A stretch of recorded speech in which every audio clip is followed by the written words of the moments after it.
I am Dr. Amarjit Kaur. I am Professor of Accounting. I am a Certified Management Accountant from IMA USA. I work with Gurugram University as Professor and as Dean, Faculty of Commerce and Management.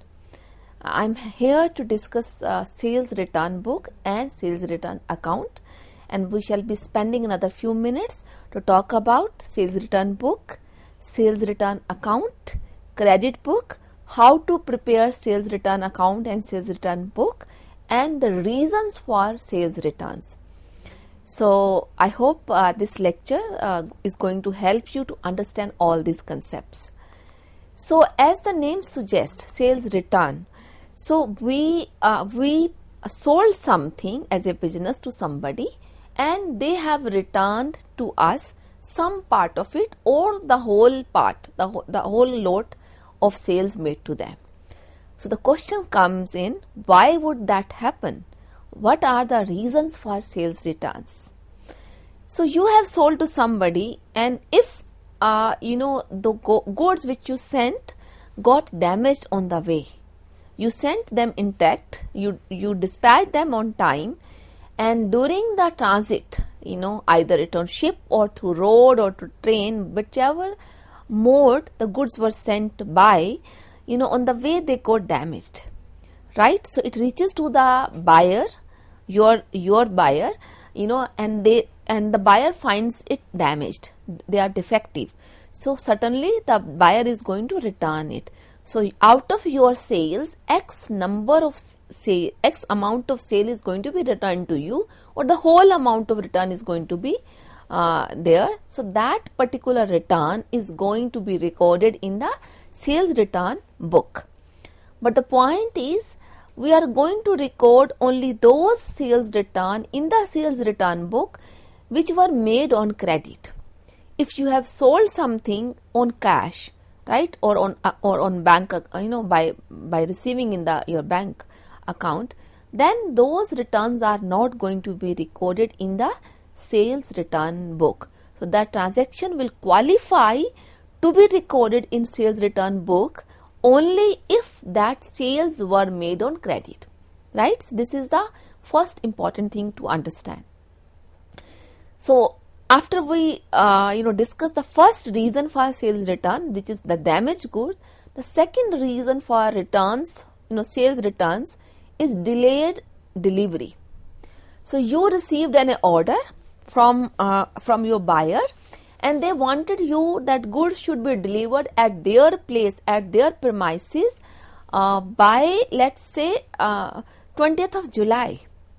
Your goods reaches their premises on 23rd of July. 3 days they were delayed. They have ordered you something, it means they were requiring to use that good in the production, or they were supposed to sell it to someone else in further, So in both the condition, either their production is hampered or their own commitment to someone else, to their buyer, is hampered. So they have all the rights to return the goods to you because the delivery was not as per the commitment, as per the sales agreement. So that is the second reason that returns are made by buyers. The third reason is that you received an order to supply 1000 copies of X title or X book, like let's say financial accounting book, by Y author. So 1000 books you delivered to the person, but by mistake your dispatch team did notice that instead of Y author they sent the Z author, another author. 1000 books were there, financial accounting title was there, but the author is different, right? So certainly it is not as per the specification. So the person, the library or the company, whosoever has ordered to you, the moment they receive it, they are going to return you because this is not as per their specification. So this is the third reason that you tend to receive certain goods out of the sales you made to somebody. So that is what we call it as sales return. The fourth reason could be that the quantity which you mention in your invoice, if you understand, whenever you you purchase something. So if you notice, if you order from Amazon, Flipkart, or any other website, any other e-commerce site, they send you invoice along with the the good they deliver, right? So same way, if you are selling, you would be sending the goods along with the invoice. Now invoices are used by businesses for claiming GST benefit, GST input credit and all that, or invoices are required to complete your financial statements. So they become a source document to prepare your financial statements, right? So if my quantity I order is different than my invoice, the auditor is going to question me in future, right? So it becomes necessary, either I return the good or I return the invoice, whichever. If the quantity was correct, invoice was wrong, then certainly the invoice would be returned to you.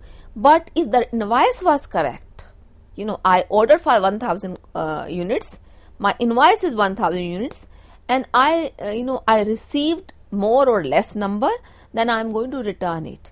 Okay, so that is another reason for returning the goods out of the sales made to you. The next is breach of trust. So breach of trust, you received an order, you sold somebody, you received an order, and there was a non-disclosure agreement. There was an NDA agreement, we call it as non-disclosure. So agreement was that you will not disclose that which particular product you have sold to the buyer. So buyer gets to know after some time, after receiving the product, that you have actually by mistake, your employees, somebody somebody from the company has disclosed to the market, either to the competitors or to anybody, whosoever is concerned, media, that this is the supply we have made to the X company, Y company. So this is a breach of trust, right? So, or you were told that you will not supply the same product to anyone else for next next 1 year, but you have actually supplied the same thing within 1 month to someone else, and I as a buyer, I get to know from the market, and I will certainly return this, because I was in the process of developing a unique thing as a first, so I was keen to get the first time launcher benefit, which I am going to miss it because you have supplied the same thing to someone else as well. So it's a breach of trust, right? So then the buyer has all the rights to return you those sales which were made by you to him on credit. Okay, and the last thing could be, you supplied something altogether different. Instead of sending the financial accounting book, you sent 20 sets of A4 size rim. So it's not book at all, it's a loose paper. You have supplied a rim of whatever the number or the size, 4, 5, whatever the size it could be. So that is another a mismatching. So specification is entirely different here. So that is another reason that the sales are returned. So you as a buyer, you as a business, you get something out of the sales you made on credit as returned, right? So these are the reason. Now coming to what is sales return book. So a sales return book is basically a special purpose book. It is used to record transactions which pertain to goods and services, returned to you. Either goods are returned or the services are returned. Okay, so we call it as inward return, because return is made by someone else and coming to you. So we call it as inward return. So as we know, the sales return book is a subsidiary book, is a special book. It doesn't work as an account. Unlike the cash book work as a cash account as well. Which means what? Which means if I am keeping a cash book, I need not to make cash account in my ledger. But when I am preparing a sales return book, I am supposed to open up a sales return account in my books of accounts, especially in the ledger book, right? So this is also known as sales return books, sales return journal, It is also known as returns inward book. So there are many names to it. So when we return something, when we get something and we receive something, somebody has returned to us, so then we will issue a credit note to the buyer.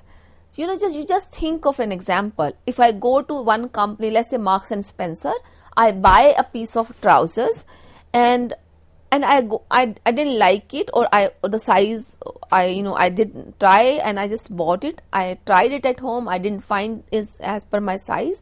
I went back to the company or the shop to the mall, and I return it. So the policy was that it cannot be returned in cash. So they issued me one credit note that in 2 months time I can buy anything of this amount. So that note is basically credit note issued by the seller. So Marks and Spencer will issue me a note which will be known as credit note. So this is what you have seen, you would have seen, because I know most of the youngsters, they do buy online. This happens quite often, that whenever you return anything, you receive a credit note from the seller. So here we are talking about the seller. So this company which is into sales, they will issue a note which will be known as credit note, right? So what happens, this sales return this sales return book is going to have one column which would have the title of credit note, right? So this credit note is basically prepared by seller, and it is sent to buyer when goods are returned, indicating that buyer's account is credited. So buyer, the person who has purchased from you. So you are writing in your book and you are issuing a credit note, and you are sending it to the buyer, okay, which tells that these many quantities and this much value has been credited to you, okay. So basically it's a statement which is prepared by trader who receives back from his customer the goods sold, right? So you can actually correlate this example very well with your personal experience. I'm sure youngsters are very much into buying from sites, buying from e-commerce companies, and this can be correlated, okay. Now I'm going to take up the example of a sales return book. I will discuss the format when I'm going to discuss the solution of the this sales return book. So this example is so I'm going to take only 2 or 3 transactions, so that we could talk about sales return account as well as the individual accounts in the ledger book.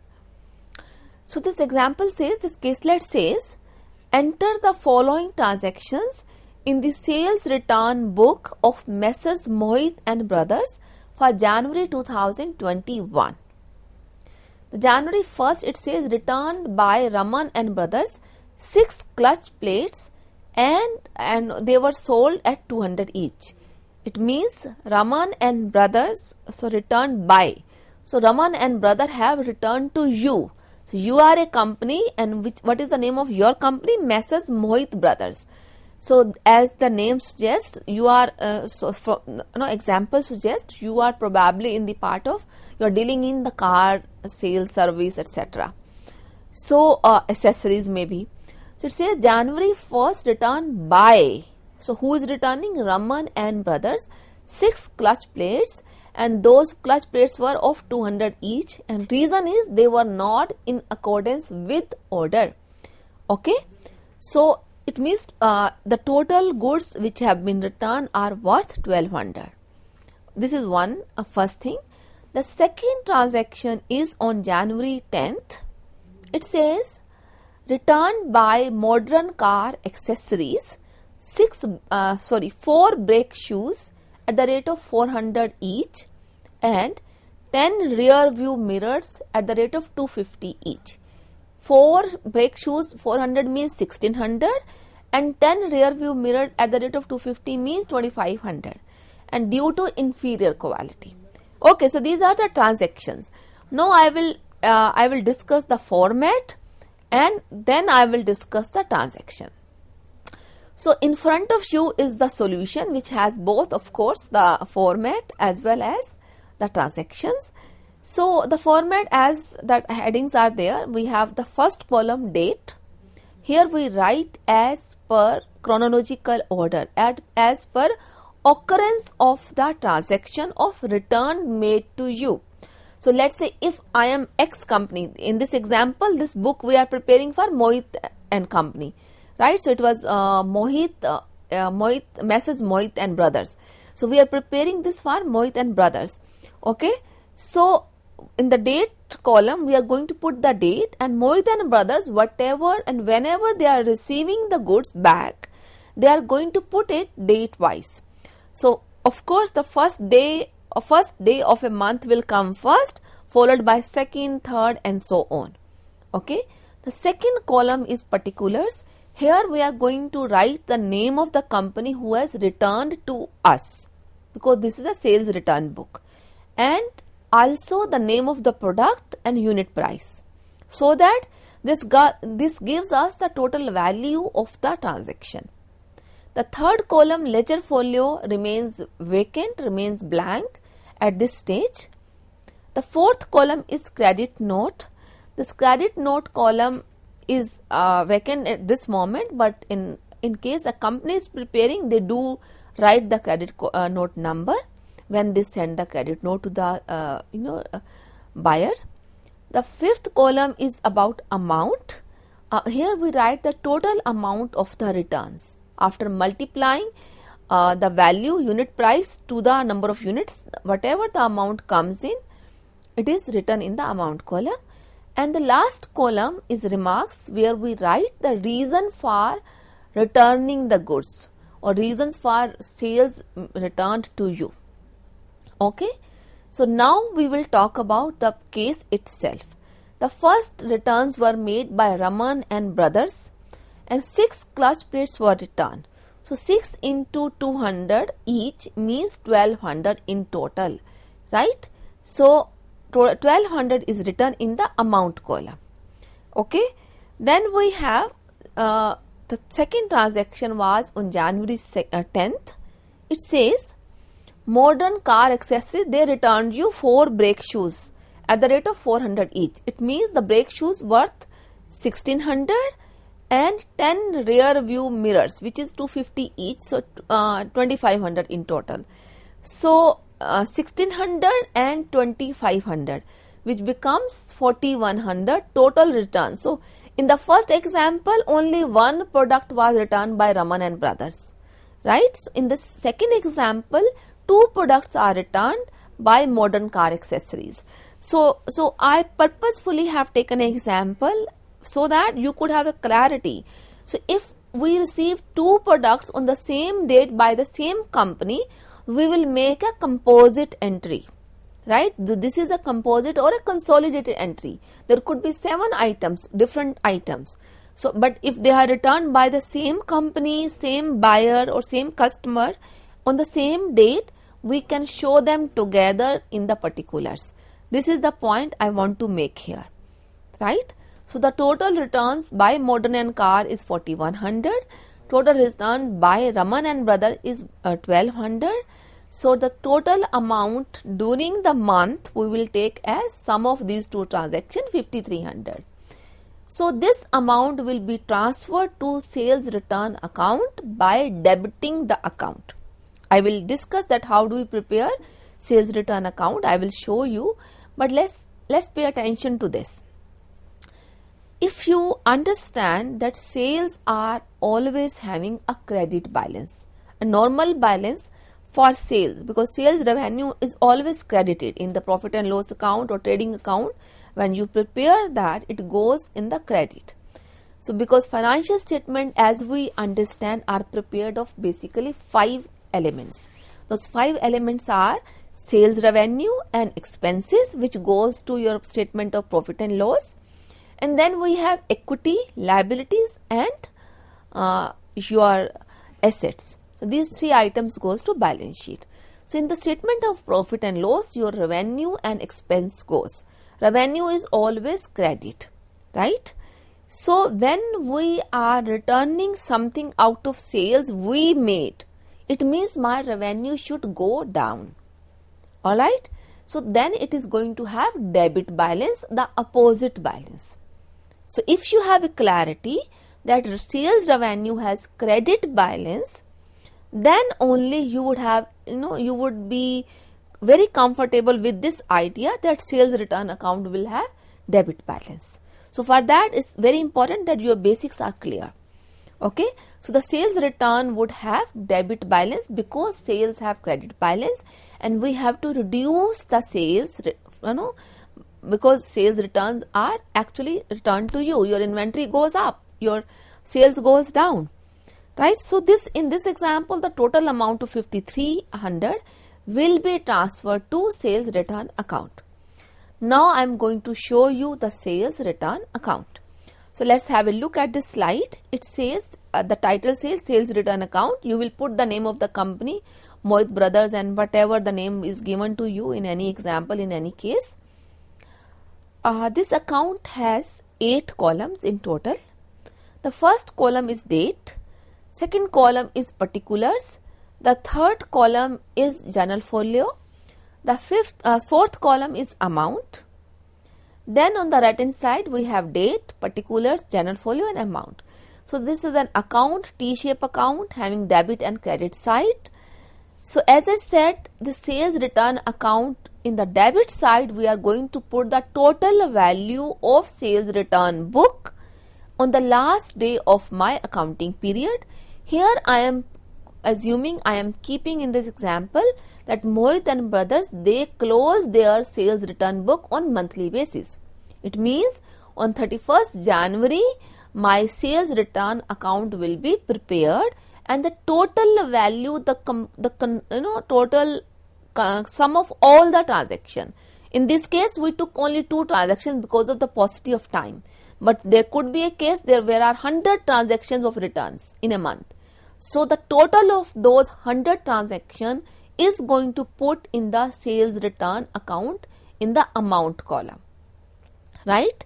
So that all the transactions worth, let's say it could be 20 crores, it could be 2000 crores, it could be any amount, it could be 200 only, right? So amount is not important. Important is all the transactions pertaining to sales return for a particular accounting period, the sum of those transactions is going to put in the amount column.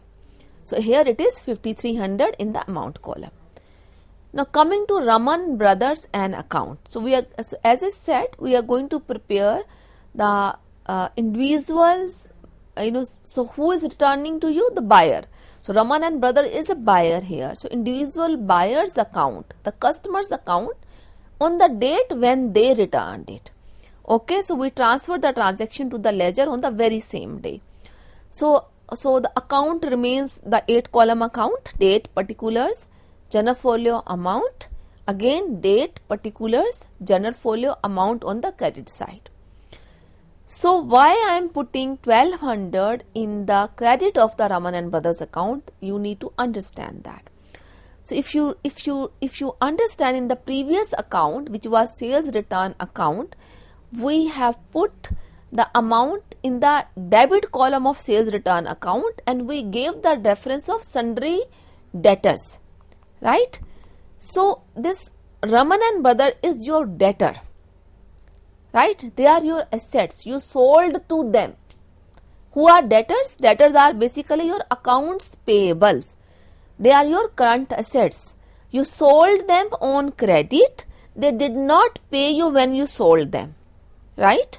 They are supposed to pay you after some time. It could be after 30 days, 45 days, 60 days, whatever the day number of, whatever the number of days are written, are mentioned in my transaction, in my purchase agreement, sales agreement, right? So the sales return account, why we are crediting the Raman Brothers and account? Raman and Brothers are my debtors, my accounts, receivables.